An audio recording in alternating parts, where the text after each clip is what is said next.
அனைவருக்கும் இனிய மாலை வணக்கம். தேசிய மகளிர் ஜோதிட கூட்டமைப்பு சார்பாக நடைபெற்று வரும் ஜோதிட நட்சத்திர சுடர்மணி நிகழ்ச்சிக்கு வருகை புரிந்திருக்கும் அனைத்து ஜோதிட குருமார்களையும், அனைத்து ஜோதிட வல்லுநர்களையும் மற்றும் ஜோதிட ஆர்வலர் அனைவரையும் வருக வருக என அன்புடன் வரவேற்கிறேன். நிகழ்ச்சியின் முதலாவதாக கடவுள் வாழ்த்து. ஐந்து கரத்தனை யானை முகத்தனை இந்தின் இளம்பிரை போலும் ஏற்றனை நந்தி மகந்தனை ஞான கொழுந்தனை புத்தியில் வைத்தடி போற்றுகின்றேனே. ஓம் சரவண பவ சண்முகா போற்றி போற்றி. உருவாய் அருவாய் உளதாய் இளதாய் மறுவாய் மலராய் மணியாய் ஒளியாய் கருவாய் உயிராய் கதியாய் விதுயாய் குருவாய் வருவாய் அருள்வாய் புகனே. ஓம் க்ரீம் ஆதித்யாய சோமாய மங்களாய புதாய ச குரு சுக்ர சனி யட்ச ராகுவே கேதுவே நமோ நமக. ஓம் குரு பிரம்மா குரு விஷ்ணு குரு தேவோ மகேஸ்வரக குரு சாக்ஷாத் பரபிரம்மம் தஸ்மை ஸ்ரீ குருவே நமக. நிகழ்ச்சியின் அடுத்ததாக ஜோதிட டிப்ஸ். ஜோதிட டிப்ஸை வழங்க நமது தேசிய மகளிர் ஜோதிட கூட்டமைப்பின் ஆலோசகராக இருக்கக்கூடிய திருப்பூர் மாவட்டத்தைச் சேர்ந்த தனம் தண்டபாணி ஐயா அவர்களை அன்புடன் அழைக்கின்றேன். வணக்கம், அனைவருக்கும் இணைய நமஸ்காரம். நான் உங்கள் தனம் தண்டபாணி. அதாவது நாளொரு ஜோதிட டிப்ஸ். இன்றைய டிப்ஸ், ஆயுள் பயம் நீங்க எள் தானம் கொடுக்கலாம். ஒரு எல்லை பரப்பி அதன் மீது தீபம் ஏற்றலாம். சுத்தமான நல்லெண்ணெய் தானம் செய்யலாம். சிவாச்சாரியர்களுக்கு புளிச்சாதம் வழங்கி ஆசி பெறலாம். பழமையான ஆற்றங்கரையில் உள்ள சிவன் கோயில் சென்று ஆற்றில் நீராடி சிவபெருமான் தரிசனம் செய்யலாம். நன்றி, வணக்கம். வணக்கம் ஐயா, வணக்கம். நிகழ்ச்சியின் அடுத்ததாக வரவேற்பு.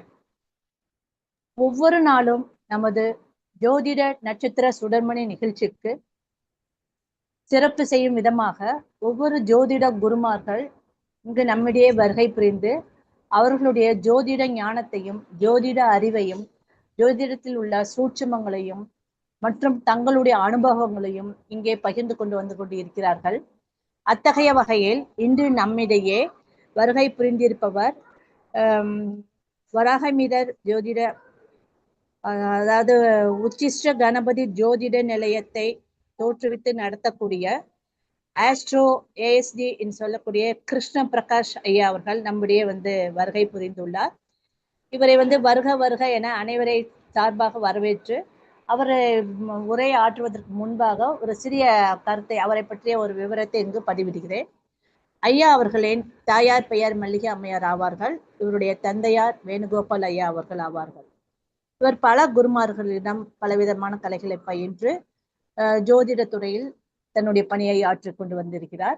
அந்த வகையில் வராக மிகிர ஜோதிடம் என்ற கலையை ஏழுமலை ஐயாவிடமும் ஆரம்ப கல்வியையும் மற்றும் சென்னையில் இருக்கக்கூடிய செந்தில் ஆச்சாரியார் ஐயாவிடம் பிருகு நந்தி நாடிமுறை ஜோதிட கலையையும் மற்றும் ஜாமக்கோல் ஜாம்பவான் எடப்பாடி ஸ்ரீதர் ஐயா அவர்களிடம் ஜாமக்கோல் ஆருட கலையையும் இவர் முறையாக கற்று அதனுள்ளே தன்னுடைய அனுபவங்களையும் பயிற்சிகளையும் வைத்து அவரை நாடி வரக்கூடிய ஜோதிடர்கள் பார்க்கக்கூடிய மக்களுக்கு அதன் மூலம் நல்லதொரு பலனை சொல்லி அவர்களுக்கு நல்லதொரு வழியை காட்டி கொண்டிருக்கிறார். மேலும் இவருடைய பணியானது 10 ஆண்டுகளாக இந்த பணியில அவர் பயணம் செய்து கொண்டிருக்கிறார்.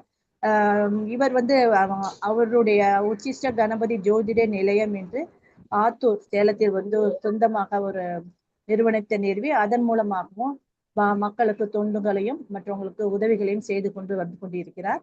இத்தகைய சிறப்பு வாய்ந்த ஜோதிடர் ஐயா கிருஷ்ண பிரகாஷ் ஐயா அவர்களை நம்மிடையே இன்றைய தலைப்பு என்று சொல்லக்கூடிய திருமண பொருத்தம் என்ற தலைப்பை நம்மிடையே உரையாற்ற வருகிறார். அவருடைய நமது தேசிய மகளிர் ஜோதிட கூட்டமைப்பின் சார்பாகவும் மற்றும் இங்கு கூடியிருக்கக்கூடிய அனைவரின் சார்பாகவும் அவரை வருக வருக என அன்புடன் வரவேற்று அவருக்கான அந்த தலைப்புக்கான சிறப்புரையை ஆற்றுமாறு அன்புடன் அழைக்கின்றேன். ஐயா. தேசிய மகளிர் கூட்டமைப்பு குழுவிற்கு என்னுடைய முதற்கண் வணக்கம். மஞ்சுளா அம்மையாருக்கும் மற்ற அனைவருக்கும், தண்டபாணி ஐயா அவர்களுக்கும் அனைவருக்கும் என்னுடைய முதற்கண் வணக்கத்தை தெரிவித்துக் கொள்கிறேன். வணக்கம் ஐயா. முதல் குருநாதர் திரு ரவிக்குமார் அவர்களையும் அவர் பாதம் தொட்டு வணங்கிவிட்டு, அடுத்தது வராகி மீரர் ஏழுமையா சின்னசாமி சீனிவாசன் ஐயா அவர்களையும், அதன் பிறகு செந்தில் ஆச்சாரிய அவர்களையும் மனதில் நினைத்து கொண்டு, எங்களுடைய குருநாதர் ஸ்ரீதர் ஐயா அவர்களுக்கு அடுத்தபடியான வணக்கத்தை தெரிவித்துக் கொண்டும், இங்கே அமர்ந்துள்ள இளங்கோவன் ஐயா என்னுடைய முக்கிய குருநாதர், அவருடைய திருப்பாதம் தொட்டு வணங்கிவிட்டு என்னுடைய உரையை நிகழ்த்துகிறேன். எனக்கு அளித்த தலைப்பு திருமண பொருத்தம். அனைத்து ஜோதிட சொந்தங்களுக்கும் ஒரே ஒரு வேண்டுகோள். இங்கே திருமண பொருத்தம் பார்ப்பது அனைவரும் பார்த்தால் அனைவரும் நம்மை தவிர, அதாவது சில ஜோதிடர்கள் செய்யும் திரு தவறுகள் பிழைகள் அனைத்து ஜோதிடர்களும் சென்றடைகிறது. திருமண பொருத்தம் பார்ப்பது நிறைய சில பேர் நட்சத்திர பொருத்தம் மட்டும் பார்த்துவிட்டு இத்தனை பொருத்தம் உள்ளது, இது நீங்கள் திருமணம் செய்யலாம் என்று எழுதி கொடுத்து விடுகிறார்கள். எங்கள் குருநாதரே ஒரு முறை சொல்லும் பொழுது, சென்னையில் ஒரு ஜோதிடம் ஜோதிடம் பார்க்க போனாராம். அவர் பார்க்க போனதுக்கு ஜோதிடத்துக்கு 1500 2 என்னமோ ஃபீஸ் வாங்கியிருக்காரு. ஆனால் சைடில் ஒரு டேபிள் ஒன்று போட்டிருந்தாங்களாம், திருமண பொருத்தம் பார்க்க 200 ரூபாய்ன்ட்டு. அதை எங்ககிட்ட சொன்னார். அதாவது ஜோதிடம் பார்க்குறாரு, 1500 ரூபாய்க்கு 2000 ரூபாய்க்கு பார்க்குறாரு. இதே தான் திருமண பொருத்தம் பார்த்தா அவங்க வாழ்க்கை சிறப்பாக இருக்கும். வெறும் நட்சத்திர பொருத்தம் பார்க்க 200 ரூபாய்ன்னு வாங்கி அவங்க போட்டு உட்கார வச்சிருக்காங்க. ஒரு லிஸ்ட்டு போட்டு எழுதி அவங்க சைன் எழுதி கொடுத்துட்றாங்க, இந்தாங்க இத்தனை பொருத்தம் இருக்குன்ட்டு. வரவங்க பாட்டு வாங்கிட்டு போயிடுறாங்க. அது திருமண பொருத்தம் அதான்னு அவங்க நினச்சிட்டு இருக்காங்க. அவ்வாறு இல்லை. நம்மளை நம்பி உயிர்கள் நம்மை நம்பி ஒப்படைக்கப்படுகின்றன. அதாவது ஒருவருடைய மன வாழ்க்கை தொடங்குவதை நம்முடைய திருக்கரங்களில் கொடுக்கிறது. பிரபஞ்சம் நம்மளை நம்பி ஒப்படைக்கிறது. அதை நாம் சரிவர கணித்து இணைத்தால் மட்டும்தான் அவருடைய வாழ்க்கையும் சிறப்பாக இருக்கும். அவ்வாறு அது இல்லாமல் அவங்க வாழ்க்கையை பாதித்தா அது நம்மளே தான் திரும்ப பாதிக்கும். அந்த பாவங்கள் நம்மை சேரும். அந்த தவறை நாம் செய்ய வேண்டாம் என்று இருக்கரம் கூப்பி கேட்டுக்கொள்கிறேன். அவசரப்பட்டு பொருத்தம் பார்த்து இணைக்க வேண்டாம் என்பது என்னுடைய தாழ்வான வேண்டுகோள். திருமண பொருத்தம் யார் யாருக்கு பார்க்கக்கூடாதுன்னு 3 விதிகள் உள்ளன. காதலர்கள், அவங்க 2 பேர் காதலிச்சிட்டாங்கன்னா அவங்களுக்கு திருமண பொருத்தம் பார்க்கவே கூடாது. ஏன்னா பார்த்தா அந்த பாவங்கள் நல்லா நம்மையே தான் சேரும், கஷ்ட நஷ்டங்கள். அதே போல சிறு வயதிலேயே இன்னாருக்கு இன்னார்னு எழுதி முடிவு பண்ணி, அந்த காலத்தில் கிராமத்தில் முடிவு பண்ணுவாங்க, எங்கள் அத்தை பையன் மாமன் பொண்ணுக்கு தான் அப்படின்னு சின்ன வயசுலேயே முடிவு பண்ணியிருப்பாங்க. அவங்க 2 பேர்த்துக்கும் நம்ம ஜாதகம் பார்க்கக்கூடாது. பெருசானவனே இவங்க பொருத்தம் பார்க்கலாம், அந்த காலத்தில் சொல்லிட்டாங்க, அதனால் நாங்கள் இப்போ பொருத்தம் பார்க்கணும்னு பார்க்கக்கூடாது. ஏன்னா அது அந்த முன்னோர்களால் நிச்சயிக்கப்பட்டது. அதே போல் சாகும் தருவாயில் இருக்காங்க பெரியவங்க, அவங்க என்ன பண்ணுவாங்க, 2 பேரும் சேர்த்து வச்சுட்டு போயிடுவாங்க. சினிமாவில் காட்டுற மாதிரி இவங்களை இந்த பையன் பார்த்துக்குப்பா கையில் ஒப்படைக்கிறாங்கிற மாதிரி. அப்போன்னா அவங்களுக்கு நம்ம ஜாதகம் பார்க்கக்கூடாது. இந்த 3 பேருக்கும் முக்கியமான 3 விதிகள் திருமண பொருத்தத்தில் நம்ம யாருக்கு பார்க்கக்கூடாதுங்கிறது ஒரு முதன்மையான விதிகளாக முன்னும் இருக்கு. அடுத்தது பார்த்தீங்கன்னா ஒரு எளிய விதி எங்கள் குருநாதர் அடிக்கடி சொல்லுவார், அவர் இங்கே தான் இருக்காரு. அதாவது தாராபலன். தாராபலன் பார்த்துட்டா அதில் நம்ம முதல் ஸ்டெப்பை கடந்த மாதிரி ஒரு 2 பொருத்தம் நட்சத்திர பொருத்தம் 2 பொருத்தம் கொடுக்குறாங்க. திருமண பொருத்தத்துக்கு ஆண் பெண் ஜாதகம் வருது. முதல்ல நம்ம தாராபலன் பார்த்தாவே அதுக்கு நம்ம பாதிக்கிறது தாண்ட மாதிரி ஒரு திருப்தி நமக்கு கிடைக்கும். அடுத்தது போகலாமா வேண்டாமாங்கிற மாதிரி. அப்படிங்கும்போது நட்சத்திரம் பார்த்தீங்கன்னா 1 முதல் 9 வரைக்கும் எல்லாத்துக்குமே தெரியும். ஏன்னா இங்கே இருக்காங்க எல்லாமே ஜோதிடர்கள் தான். அதே மாதிரி பார்த்தீங்கன்னா 1 முதல் 9ங்கும்போது 1 10 19 2 11 20 3 12 21 4 13 22 5 14 23 6 15 24 7 16 25 8 17 26 9 18 27. இது நட்சத்திர கட்டமைப்பு. அதாவது அஸ்வினி மகம் மூலம் மாதிரி இது நட்சத்திர கட்டமைப்பு. இப்போ ஒரு மிருகசீரிஷம் நட்சத்திரம் வருது பெண்ணோட ஜாதகத்துக்கு, ஆணோட ஜாதகம் சுவாதி நட்சத்திரம். அப்படி எத்தனாவது நட்சத்திரம் நம்ம தாராபலன் எப்படி டப்புன்னு பார்க்குறதுனா ஸோ மிருக சீரிஸா 5வது நட்சத்திரம். அதுல இருந்து 1 கழிச்சிங்க 4. 4ல இருந்து சுவாதி என்ன வருது? சுவாதி பாத்தீங்கன்னா 6, 15, 24 அப்படிங்கும்போது 15வது நட்சத்திரம். அப்ப 15ல இருந்து 4 கழிச்சா 11, அப்ப 2 சம்பத்து தாரைன்னு வருது. அப்போ மிருகசீரத்தையும் சுவாதி நட்சத்திரத்தையும் இணைக்கலாம் அப்படிங்கிற ஒரு வகைப்பாட்டுக்கு நம்ம வரலாம். அப்படிங்கும்போது இந்த நட்சத்திர தாராபலனை வந்து 2, 4, 6 இருந்தா சேர்த்தலாம். 3, 5, 7 இருந்தா சேர்த்தக்கூடாது.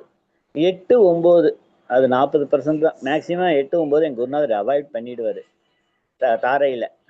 2, 4, 6 மட்டும்தான் அவர் எடுத்துக்கிறாரு. 9 மைத்ரேய தாரை பார்த்தீங்கன்னாலும் அது 40% தான் வருது அப்படிங்கிறாரு.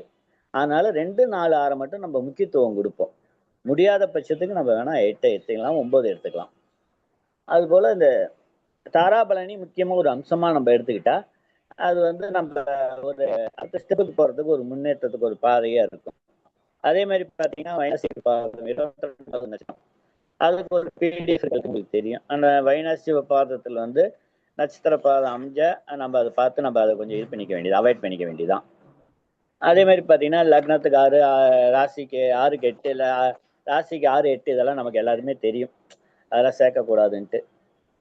அதே மாதிரி திருமண புத்தர் தோஷம் அது ஒரு முக்கியமான நம்ம அதை கண்டிப்பா பார்க்குறோம். புத்தர் தோஷத்துல பாத்தீங்கன்னா 3, 8, 12 முக்கியம். 3, 8 யாரும் பார்க்க மாட்டேங்கிறாங்க. 5ஆம் இடத்தை தான் பார்க்குறாங்க, 9ஆம் இடத்தை பார்க்குறாங்க. 3ஆம் இடத்தையும் 8ஆம் இடத்தையும் யாரும் பார்க்கறதே இல்லை. ஏன்னா புத்திர தோஷத்துக்கு மெயின் காரணமே 3, 8 தான். ஏன்னா 3ஆம் இடங்கிறது வீரியஸ்தானம், அதே மாதிரி 8ஆங்கிறது மர்ம உறுப்பு. அப்படிங்கும்போது இந்த 3ஆம் இடம் நீசம் அடையக்கூடாது, வக்கரம் அடையக்கூடாது, அஸ்தங்க தோஷம் பெறக்கூடாது, இது மாதிரி பாவ கிரகங்கள் பாவகர்த்தாரி யோகத்தில் இருக்கக்கூடாது, அது ஆக கேதுவுடன் இணையக்கூடாது. இது மாதிரி இருக்கும்போது அதுக்கு உண்டான மாதிரி நம்ம பெண்ணுக்கு ஆணுக்கு கம்மியா இருந்தாலும் பெண்ணுக்கு இதா இருந்தாலும் அதுக்கு தகுந்த மாதிரி கொஞ்சம் அதிகமா இருக்க இதை பார்த்து, பலன்கள் அதிகமா திக்பலமா இருக்கிற பெண்ணை பார்த்து கல்யாணம் பண்ணி வைக்கலாம், ஆணை கல்யாணம் பண்ணி வைக்கலாம். அப்படிங்கும்போது அந்த 3, 8, 12 ரொம்ப முக்கியமா இருக்கும். அதே மாதிரி 3, 8 தொடர்பு இருந்தான்னு பாத்தீங்கன்னா அவங்களுக்கு சுய இன்ப பழக்கம் இருக்கும். அப்படிங்கும்போது அவங்களுக்கு திருமண வாழ்க்கையில ஒரு ஈடுபாடு இருக்காது, இல்லற வாழ்க்கையில அது ஒரு குறைபாடு இருந்துகிட்டே இருக்கும். ஏன்னா அவங்களுக்கு ஒரு இன்ட்ரெஸ்ட் இல்லாம இருக்கும். அதனால அந்த 3, 8 தொடர்பு இல்லாதவங்களா பார்த்து நம்ம இது பண்ணிக்க வேண்டியதான். அப்படி ஒரு பொருத்தம் பார்த்து கல்யாணம் பண்ணி வைக்கணும், திருமண பொருத்தம் பார்க்கணும். அப்படிங்கும்போது இந்த 3, 8, 12 ரொம்ப முக்கியம். 12ஆம் இடம் எல்லாத்துக்கும் தெரியும், பற்கை ஸ்தானம், அயனசைன ஸ்தானம். அது வந்து கெட்டு போச்சுனாவே அங்க வந்து வாழ்க்கையே அங்க முடிஞ்சு போச்சுன்னு அர்த்தம். அதனால அதையும் பார்த்து நம்ம கொஞ்சம் கேர்ஃபுல்லா பார்த்துக்கணும். இது வரைக்கும் ஏதாவது புரியுதுங்களா? உங்களுக்கு ஒன்று சொல்லலாங்களா? இது வரைக்கும் ஏதாவது? வணக்கம் ஐயா. 3, 8, 6 அப்படிங்கிறது வந்து எப்படிங்க ஐயா? 3, 8, 12 3, 8, 12 சரியா கவனிங்க. சரி சரிங்க. அது வந்து தொடர்புன்னா ஆணுக்கும் 3, பெண்ணுக்கு 8 அப்படியாங்க மேடம்? அது எப்படின்னு தெரியல. ஒரு ஜாதகத்திலேயே 3, 8 தொடர்பு இருந்தா அவங்களுக்கு சுய இன்ப பழக்கம் இருக்கும். 3ங்கிறது வீரியஸ்தானம், பெண்ணுக்கா இருந்தாலும் ஆணுக்கா இருந்தாலும் அந்த அணுக்களை குறிக்கும். அதே மாதிரி பாத்தீங்கன்னா ஆணுக்கு வீரியத்தன்மையை குறிக்கும். 8ங்கிறது அது 2 பேத்துக்கு மர்ம உறுப்பு தான் குறிக்கும், 8ஆம் பாவம். அதனால அது 2மே கெட்டு போகாம பார்த்துக்கணும். கன்னி லக்னக்காரங்களுக்கு 3, 8 செவ்வா. ஆமாங்கய்யா. அப்ப அவங்க வந்து இது பொது விதிங்கய்யா. இது வந்து என்னோட இதுல பாத்தீங்கன்னா நிறைய ஜாதகத்துல வந்து ஒத்து போயிருக்கு. சில ஜாதகத்துல பாத்தீங்கன்னா நீங்க சொன்ன மாதிரி 3, 8 ஒரே கிரகமாவே வருது. அப்படிங்கும்போது அவங்களுக்கு இருக்கா இல்லையா நம்ம ஆராய முடியாது, ஏன்னா நம்ம கேட்கவும் முடியாது. அது அவங்கவுங்களுக்கு அந்த தொடர்பு இருக்கா நம்ம இது பண்ணிக்க வேண்டியது. நன்றி நன்றி. நடுப்புற யாரையும் கேள்வி கேட்க கூடாதுங்கய்யா, கேள்வி நேரம் பின்னாடி இருக்கு, நோட் பண்ணிக்கிட்டோம். பிரகாஷ் ஐயா, ரைட்டுங்கய்யா.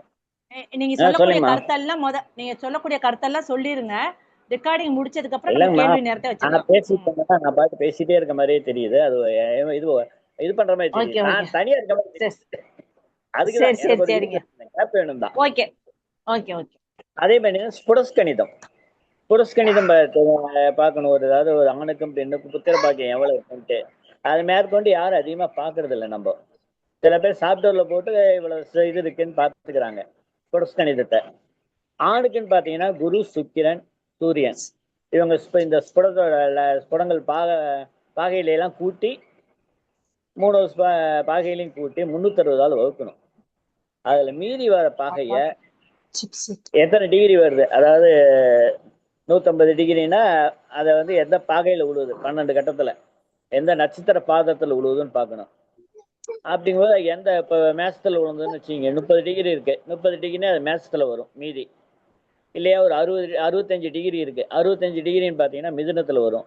5 டிகிரிங்கும் போது அது மிருக சீரிசத்துல வந்துடும், 4ஆம் பாதத்துல. அது மாதிரி எந்த பாதத்துல விழுதுன்னு பார்க்கணும்.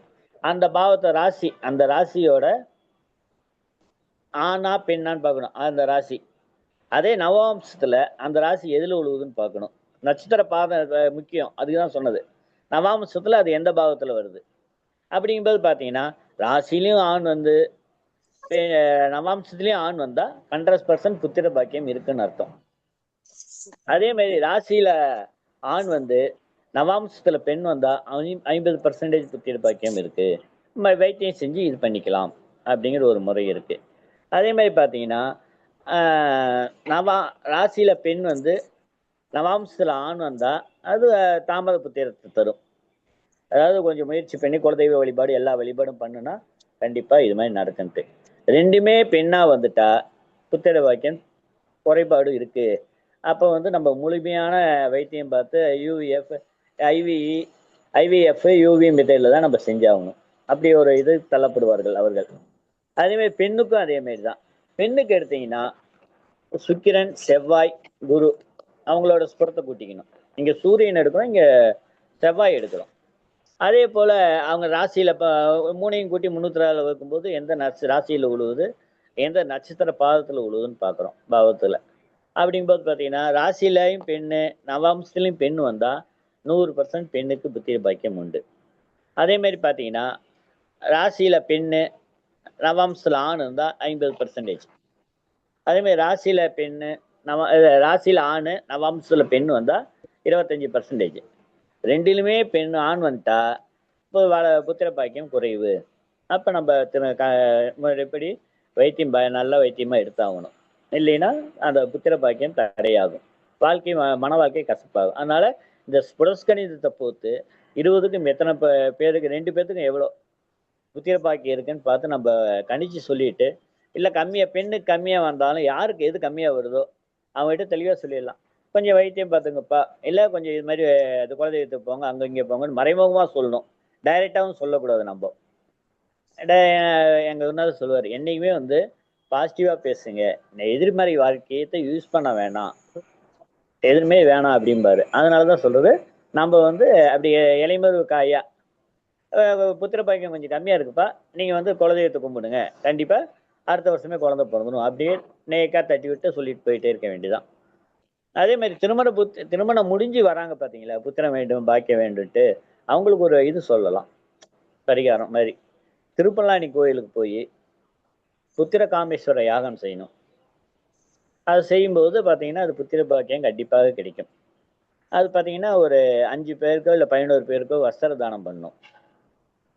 அப்படி பாத்தீங்கன்னா 15 நாளுக்கு முன்னாடியும் பின்னாடியும் விரதம் இருக்கணும் இந்த யாகத்துக்கு போய் செய்யணும்னா. அதுக்கு முன்னாடி நம்ம குலதெய்வத்துக்கிட்ட வழிபாடு செஞ்சு நம்ம குலதெய்வத்தையும் வணங்கிட்டு போகணும். அதே மாதிரி பெண் வீட்டுக்கு பார்த்தீங்கன்னா சில பேர் பெண் அம்மாவோட குலதெய்வத்தை அப்பாவோட குலதெய்வத்தை மறந்துடுறாங்க. அது கண்டிப்பா நம்ம கும்பிட்டே ஆகணும். இரு வீட்டார் குலதெய்வத்தையும் நம்ம கும்பிட்டாகணும். ஏன்னா சின்ன வயசுல நம்ம வணங்கி வந்தது அந்த குலதெய்வம் அப்படின்னு அதையும் மறக்கக்கூடாது. இருவரோட குலதெய்வத்தையும் வணங்கினாதான் இருவருடைய அந்த இல்லற வாழ்க்கை சுபமா இருக்கும்.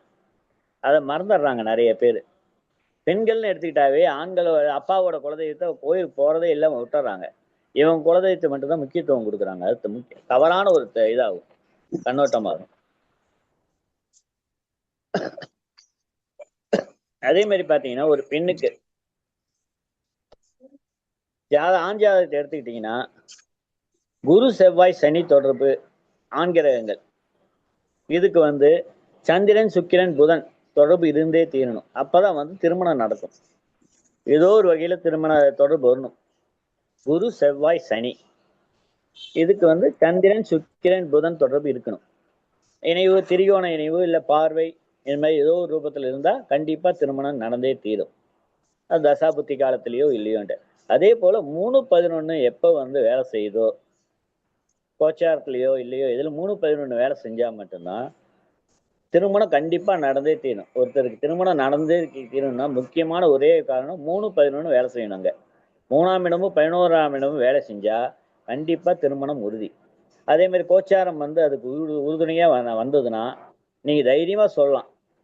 அது கோச்சாரத்தை வச்சு இந்த தேதியில கல்யாணம் ஆகுங்க நம்ம தைரியமா சொல்லலாம் 3-11 வச்சு. அதே போல பெண் ஜாதகத்தை எடுத்துக்கிட்டீங்கன்னா சுக்கிரன் சந்திரன் புதன் இது பெண் கிரகங்கள். இதுக்கு வந்து பாத்தீங்கன்னா குரு செவ்வாய் சனி தொடர்பு வேணும். திரிகோணத்திலேயோ பார்வையிலையோ இது மாதிரிட்டு.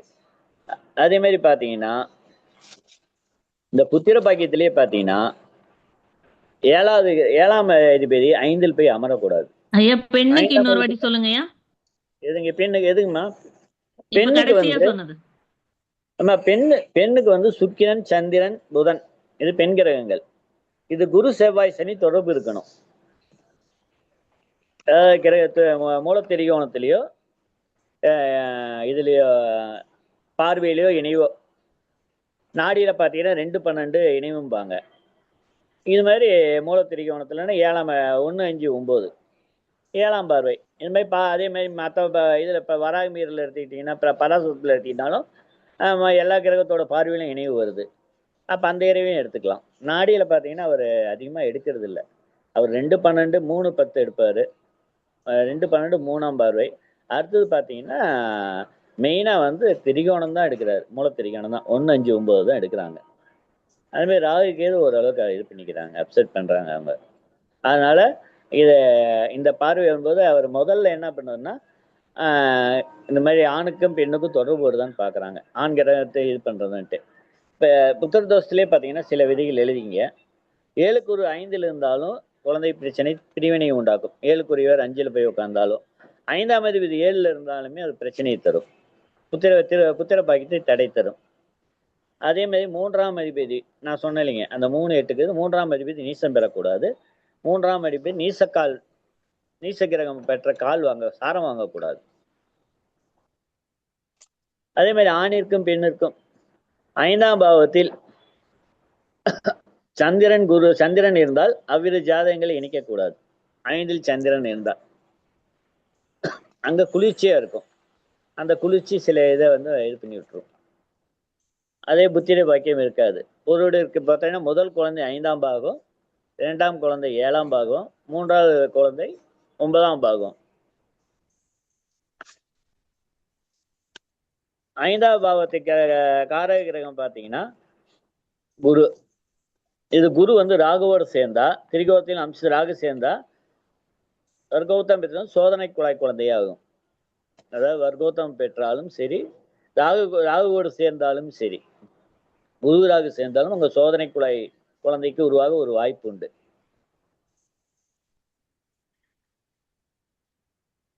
ஒருவருக்கு 5ஆம் அதிபதியுடன் சனி ராகு சேர்ந்தால் புத்திர தோஷத்தையும் தாமத புத்திரத்தையும் தரும். சனி ராகுவோடு சேர்ந்தா 5ஆம் அதிபதி. அதே மாதிரி பாத்தீங்கன்னா குரு சந்திரன் எங்க இணைந்திருந்தாலும் அது புத்திர தோஷத்தை தான் தரும். நேற்று கூட ஐயா சொன்னாரு, குரு சந்திரனுங்கிறது ஒரு பெரிய யோகம்னு நினைக்காதீங்க, அது கண்டிப்பா வந்து புத்திர சோகத்தை தரும்னு. அது 10 டிகிரிக்குள்ள இருந்தா இன்னும் கண்டிப்பான ஒரு புத்திர தோஷம். அதனால 10 டிகிரிக்கு மேல போனா நம்ம ஓரளவுக்கு கொஞ்சம் இது பண்ணிக்கலாம். ஆனா 10 டிகிரிக்குள்ள வரும்பொழுது அது புத்திர முக்கியமான தோஷமாக கருதப்படுகிறது.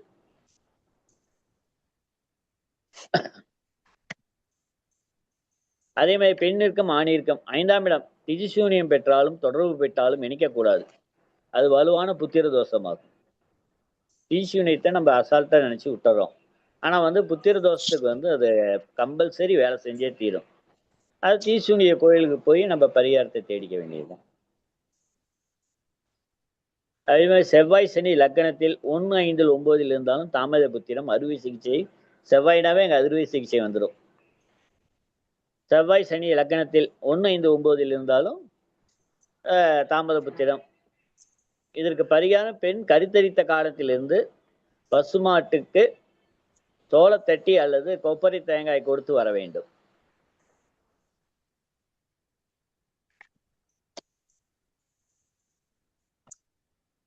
ஐந்தாம் பாவமா மேசம், விருச்சகம், கடகம் இந்த வீடுகளில் ராகுக்கு அமர்ந்திருந்தால் புத்திர பாக்கியம் கிடைப்பது மிக அரிதாக குதிரை கொம்பாகிவிடும்.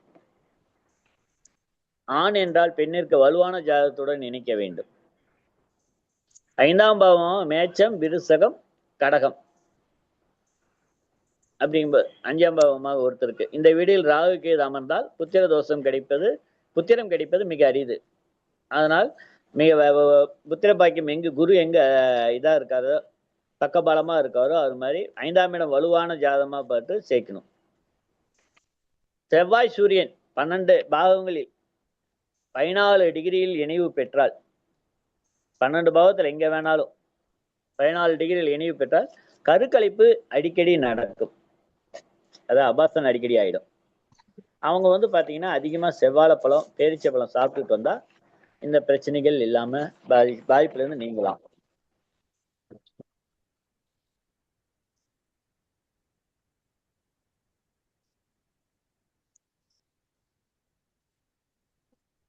அதே மாதிரி 7ஆம் அதிபதி பாத்துங்க.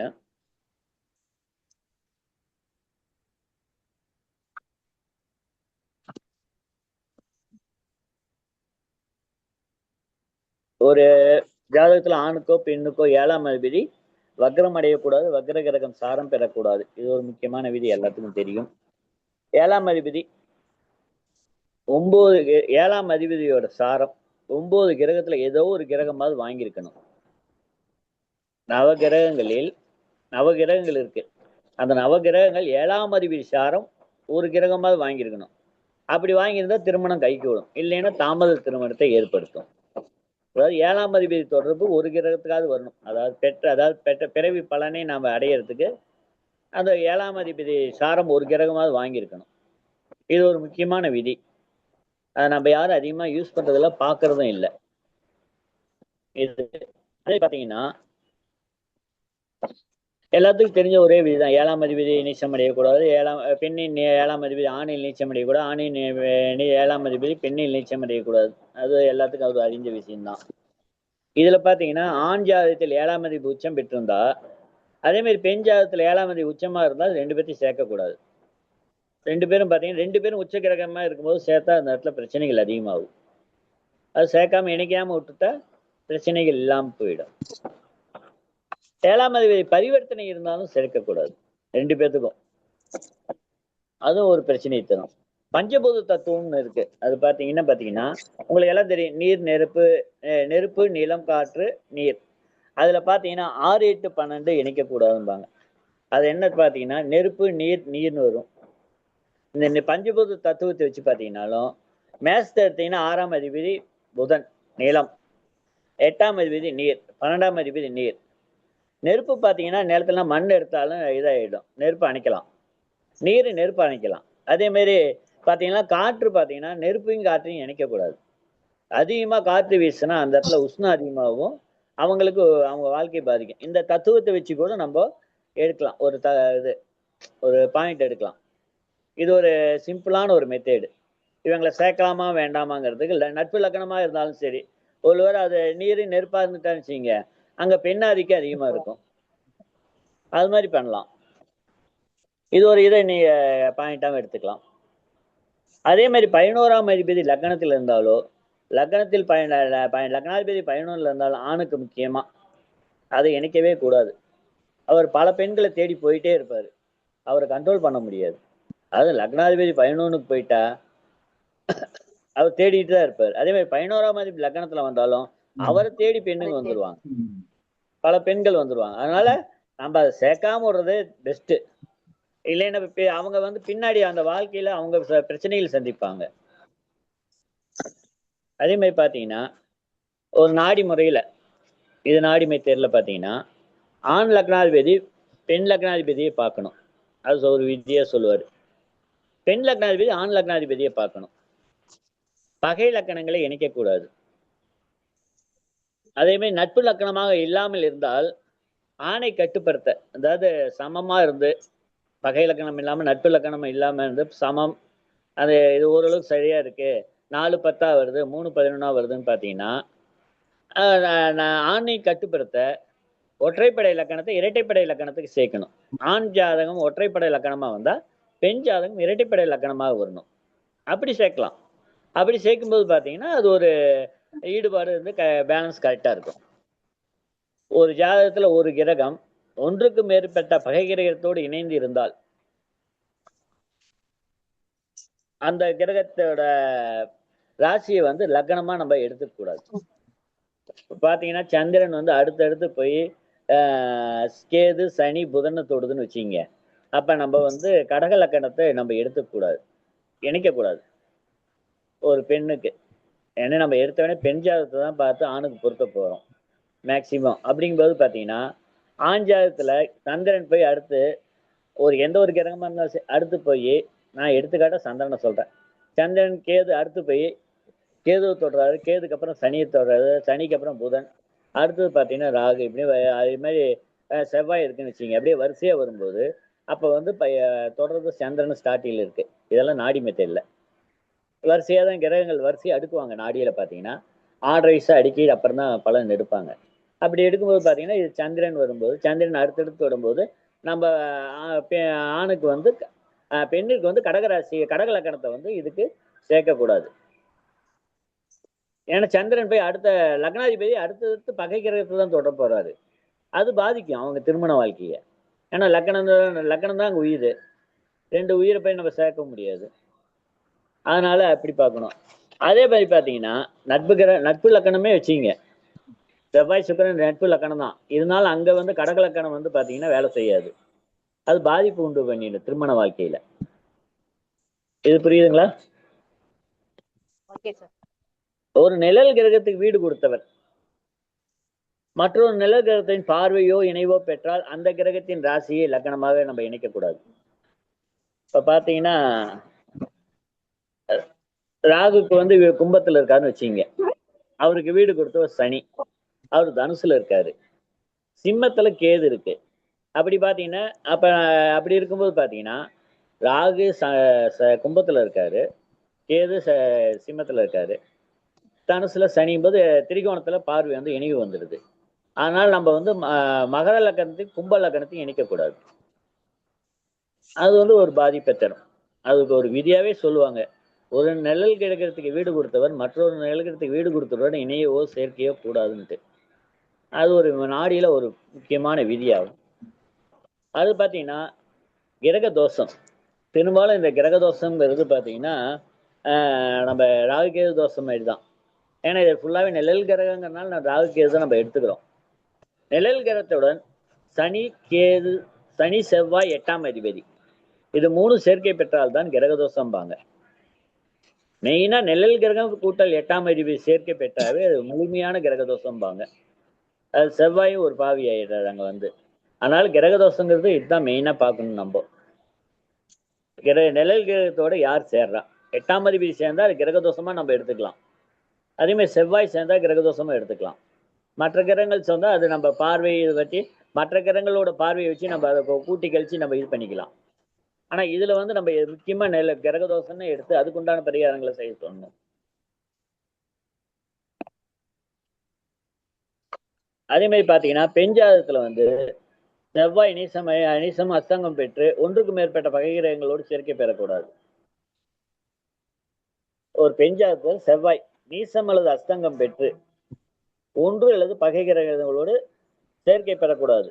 அப்படி சேர்க்கை பெற்றால் நிச்சயம் ஒப்பந்தம் முடிஞ்சு திருமணம் தடையாகும்.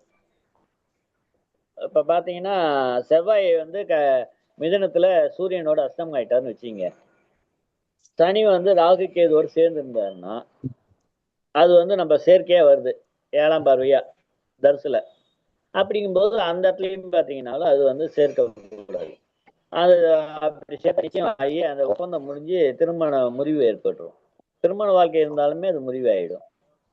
நிச்சயம் பண்ணும்போது அது தானாவே இதாகிடும், அது ஃபர்ஸ்டே காட்டி கொடுத்துரும். அது மாதிரி பார்க்கணும். அதே மாதிரி ஆணோட செவ்வாய் பெண்ணோட சுக்கிரன் பார்க்கணும். இதுதான் வந்து நாடியில மெயினா. செவ்வாய் சுக்கிரனை பார்க்கல, அதே மாதிரி பெண்ணோட சுக்கிரன் வந்து ஆணோட செவ்வாயை பார்க்கணும். அது பெண்ணோட செவ்வாய் வந்து ஆணோட சுக்கிரனை பார்க்கணும். அப்படி 2 பேரும் பார்த்தாதான் அந்த திருமண பொருத்தத்துக்கு ஒரு முக்கியமான விதி நாடியில. கிளாஸ் எடுக்கும்போது சொல்லுவாரு, இவர் வந்து இது திருமணம் ஆகாது, லேட் ஆகும், ஏன்னா அங்க செவ்வாயும் சுக்கிரனும் ஜாயிண்ட் இல்லையேப்பா அப்படிம்பாரு. செந்தில் ஆச்சரிய அது ஒரு மாடலேஷனா சொல்லுவாரு. அவர் சொல்றது தனி ஸ்டைலா இருக்கும். அதே மாதிரி பாத்தீங்கன்னா இதுல 2ஆம் அதிபதி குடும்பஸ்தானாதிபதி 8ஆம் அதிபதி சாரம் பெறக்கூடாது. அப்படி பெற்ற குடும்பம் நிலைக்காது. ஏன்னா அது வம்பு வழக்கு அவமானம் வந்து சேர்ந்துடும். அது ஒரு முக்கியமான விதியா சொல்லுவாங்க நாடியில.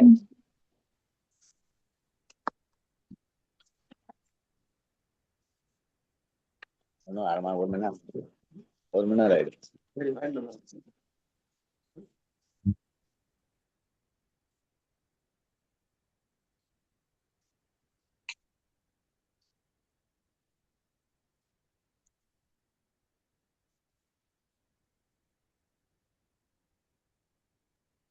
இன்னும் கொஞ்ச நேரம் சொன்னாதான் என்ன?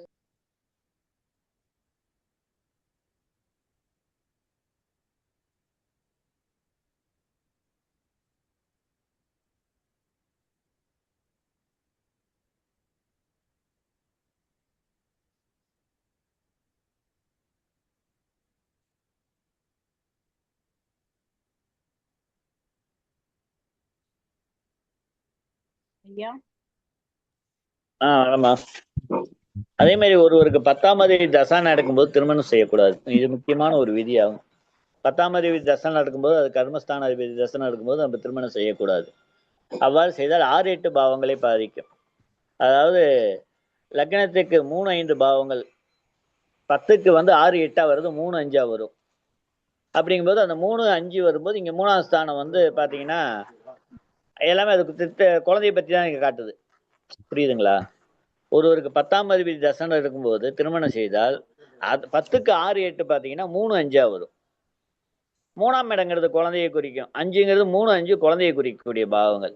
அப்ப கண்டிப்பா திருமணம் செஞ்சு வச்சா அந்த குழந்தை பாக்கிய புத்திர பாக்கியத்தை பாதிச்சு அங்க ஒரு திருமண பிரிவை கொடுக்கும். அதனால 10ஆம் அதிபதி தசை நடக்கூடாதுன்ட்டு பெரியவங்க அப்ப வந்து சிம்பாலிக்கா சொல்லியிருந்தாங்க. அதே மாதிரி ஆண் பெண் இருவருக்கும் சனி ஒரே வீட்டில் இருந்தால் அந்த பாவத்தில் 10ஆம் அதோட அந்த பாவத்தின் 10ஆம் பாவ உயிர்காலத்துவத்தை பாதிக்கும். இது புரியுதுங்களா? ஒரு ஆணுக்கும் பெண்ணுக்கும் சனி ஒரே வீட்டுல இருக்குன்னு வச்சுங்க. இப்ப மேஷத்திலே இருக்குன்னு வச்சுங்க. மேஷத்துல இருந்தா 10ஆம் பாவம் அதுக்கு 10ஆம் பாவத்தோட உயிர்காலத்துவத்தை பாதிச்சிடுமா கல்யாணம் பண்ணி வச்சா. அது உயிர்காலத்துவம் என்னன்னு பார்த்து நம்ம அதுக்கு தகுந்த மாதிரி என்ன உறவு வருதுன்னு பார்க்கணும். அந்த உறவு கொஞ்சம் ஜாக்கிரதையா இருக்க சொல்ல வேண்டியதுதான்.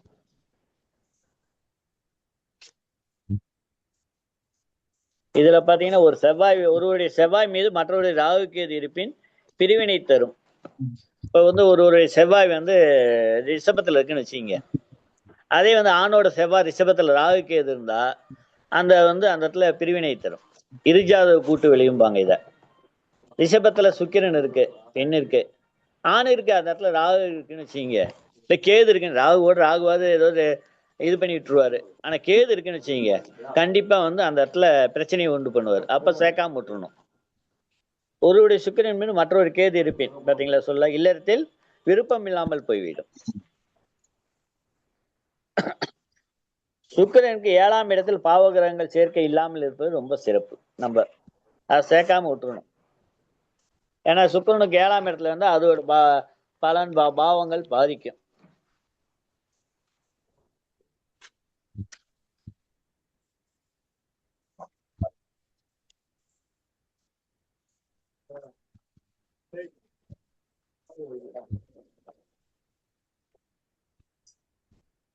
அதே மாதிரி பாத்தீங்கன்னா முக்கியமானது ஒரு பெண்ணிற்கு கடகம் சிம்மத்தில் சுக்கிரன் இல்லாத ஜாதகமாவே இணைக்கணும். அதாவது ஒரு பெண்ணிற்கு கடகத்திலேயோ சிம்மத்திலேயோ சுக்கிரன் இருந்தால், அதே போல ஆணிற்கு கடகத்திலையும் சிம்மத்திலையும் சுக்கிரன் இல்லாத ஜாதகத்தை சேர்க்கணும். ஏன்னா வந்து பாத்தீங்கன்னா கடகத்துல சுக்கிரன் இது செவ்வாய் நீச்சம் கடகத்துல. அதே மாதிரி பாத்தீங்கன்னா சுக்கிரனும் செவ்வாய் சூரியனும் சேர்ந்தா சிம்மத்துல அங்க வந்து ஹீட்டு, அதனால அங்க நீத்து போயிடும். அதனால வந்து பெண்ணிற்கு கடகத்தில் சிம்மத்தில் சுக்கிரன் இருந்தால் ஆணிற்கு கடகத்தில் சிம்மத்தில் இல்லாத மாதிரி வேற இடத்துல இருக்கிற மாதிரி நம்ம பார்த்து சேர்க்கணும். அதே போல பெண் ஜாதகத்தில் மிதுனம் கன்னியில் சுக்கிரன் இருந்தால் மன வாழ்க்கை பாதிக்கும். ஆண் ஜாதகத்தில் அது போல இல்லாத இருக்கிறதை பார்க்கணும், சிறப்பா செய்யணும். அது மாதிரி பார்க்கணும் இல்லாதவங்களை பார்த்து.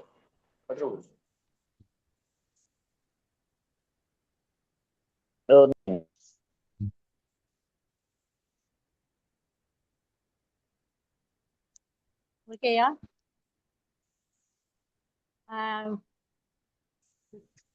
வந்துட்டோமா? இது காரணம் பாத்தீங்கன்னா மிதுனம் கன்னியில் சுக்கிரன் இருந்தால் என்ன காரணம்னா, மிதுனம் வந்து காலபுருஷனுக்கு 7க்கு 8ஆம் இடம் மிதுனம். அதனால வந்து நம்ம சுக்கிரன் அதை ஏத்துக்கூடாதும்பாங்க. அதே போல கன்னியில பாத்தீங்கன்னா அங்க சுக்கிரன் நீச்சம். அதனால வந்து நம்ம அந்த சுக்கிரனை பார்த்து இது பண்ண சுக்கிரன் இருந்து இது ரெண்டு இதுக்கும் கவனமா பார்த்து சேர்க்கணும். அதே போல ஆணின் புதன் மீது பெண்ணின் ராகு இருந்தால் இணைக்க கூடாது. ஏன்னா பாத்தீங்கன்னா அங்க வந்து பாத்தீங்கன்னா ராகு என்ன பண்ணுவார், பிரம்மாண்டம் கொடுத்துருவாரு. அவரோட திங்கிங் எல்லாம் பாத்தீங்கன்னா பயங்கரமா இருக்கும். அதனால கணவன் மனைவிக்குள்ள அந்த ஒரு வேற்றுமை இருக்கும், ஒற்றுமை வராது. அதே வந்து பெண்ணுக்கு தங்கை இருந்தா அந்த இடத்துல அது வேற மாதிரி போயிடும், நினைக்க கூடாது. ஏன்னா புதன் ராகு அங்க சேர்த்தாவே அது வம்பா போயிடும். அதனால அதை இணைக்காம நம்ம பார்த்துக்கணும்.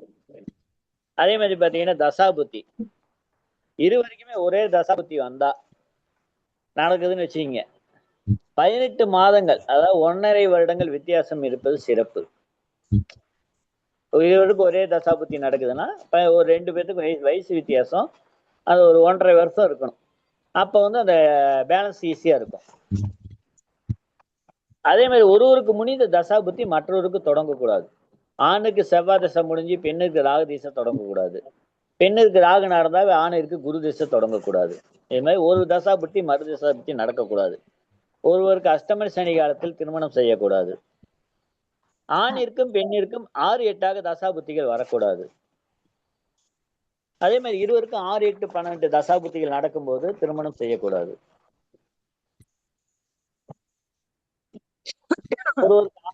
ஒருவருக்கு 6ல் உள்ள கிரகம் தசாபுத்தி நடத்தக்கூடாது.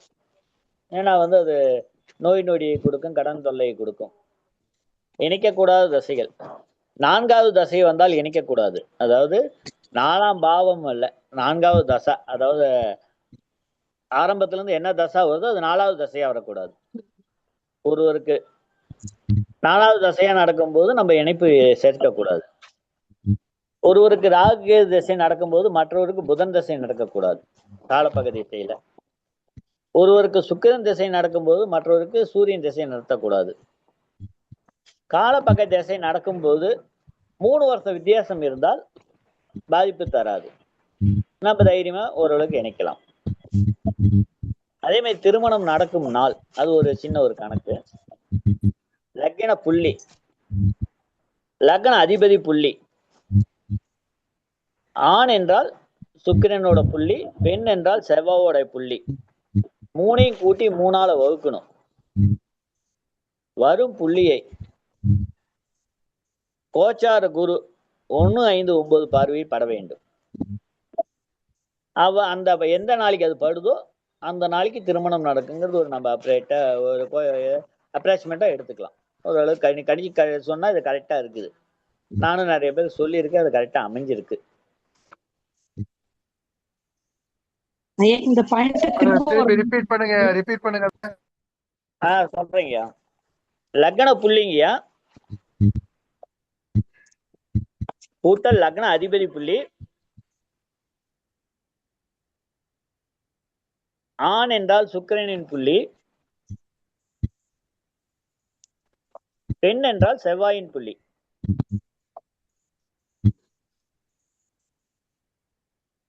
இது 3ஐயும் கூட்டுறோம், 3ஆல வகுக்கிறோம்.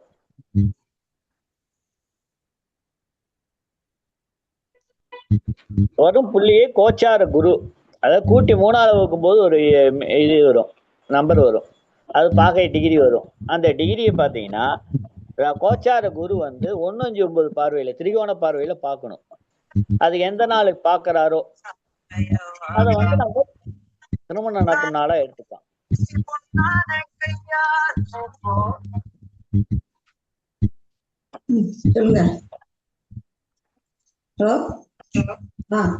அது முகூர்த்த நாளா இல்லாம இருந்தாலும் பரவாயில்லையா? இல்லைங்கய்யா, நான் வந்து அப்ராக்சிமேட்டா சொல்றேன். நம்ம அதுல வச்சுட்டு அதாவது இந்த மாசம் நடக்கும், இந்த நாம நீங்க சொல்றது நாள் நான் சொல்றேன், நீங்க சொல்றது இந்த வயதுக்கு இந்த வயசுல நடக்கும், இந்த மாசத்துல நடக்கும் சொல்றோம் இல்ல. அதாவது குரு பார்வை வந்துச்சா நம்ம பாக்குறது 2 பாக்குதா 5 பாக்குதா 7 பாக்குதா பார்க்காம இப்படி பார்த்தா ஈஸியா இருக்கும். அதாவது உங்களுக்கு இந்த மாசம் இந்த வருஷத்துல நடக்கும், பையனுக்கு 26 வயசுல நடக்கும் போது அந்த நாள் சொல்றதுக்கு ஜனவரி மாசம் நடக்கலாம், பிப்ரவரி மாசம் நடக்கலாம். ஏன்னா குரு கோச்சார குரு அது எங்க வந்து படுதுன்னு பார்க்கணும். ஏன்னா குரு பாத்தீங்கன்னா இப்ப கடகத்துக்கு அடுத்து வராரு, நாளைக்கு சித்திரை மாசத்துல வராரு. சித்திரை மாசத்துல வரும்போது பாத்தீங்கன்னா கடகத்துக்கு பாத்தீங்கன்னா அடுத்து இது விருச்சிகத்துக்கு தான் வந்து 5ஆம் பார்வையா பார்ப்பாரு. அப்படி பார்க்கும்போது அடுத்து 9 மீனத்துக்கு போயிடுவாரு. அப்படிங்கும்போது அந்த மீனத்துக்கும் உடைய மாதங்கள் என்னன்னு பார்க்கணும். கார்த்திகை, அங்க பங்குனியை நம்ம கணக்குல வைக்க முடியாது. அதனால நம்ம வந்து பாத்தீங்கன்னா ஆணியை வச்சுக்கலாம். ஆணி போய் ஆவணி, ஆணி மாசத்தை நம்ம வச்சுக்கலாம் கணக்கு, ஆணி வச்சுக்கலாம்.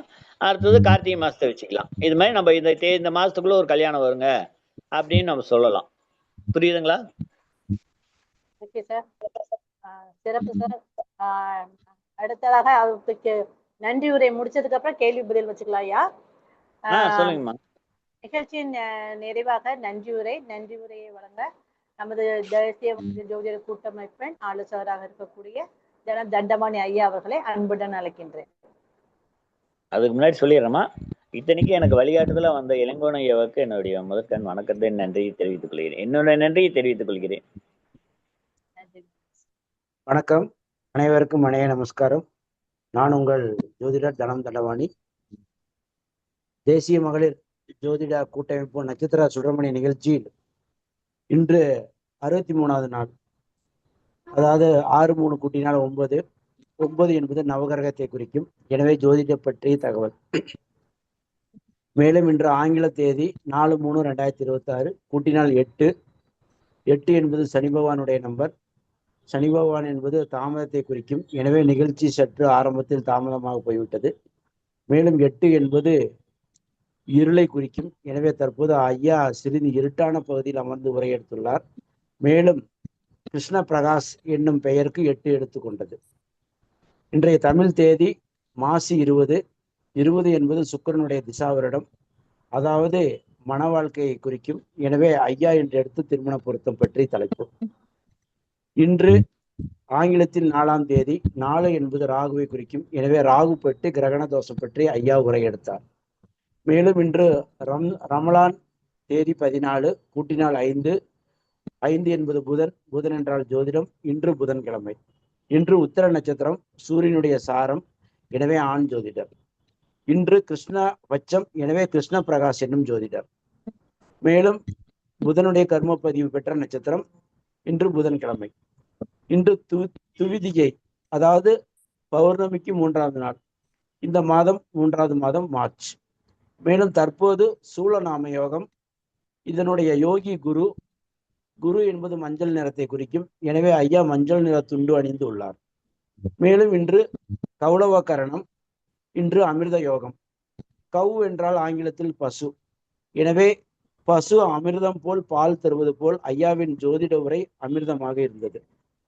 மேலும் இந்த ஜோதிட கூட்டமைப்பு சார்பாக ஐயாவுக்கு நன்றியை தெரிவித்துக் கொள்கிறது. மேலும் இதுவரை செவிசாய்த்து பொறுமையாக கேட்டுக்கொண்டிருந்த அனைத்து குருமார்கள், ஜோதிட ஆர்வலர்கள் அனைவருக்கும் கோடான கோடி நன்றி.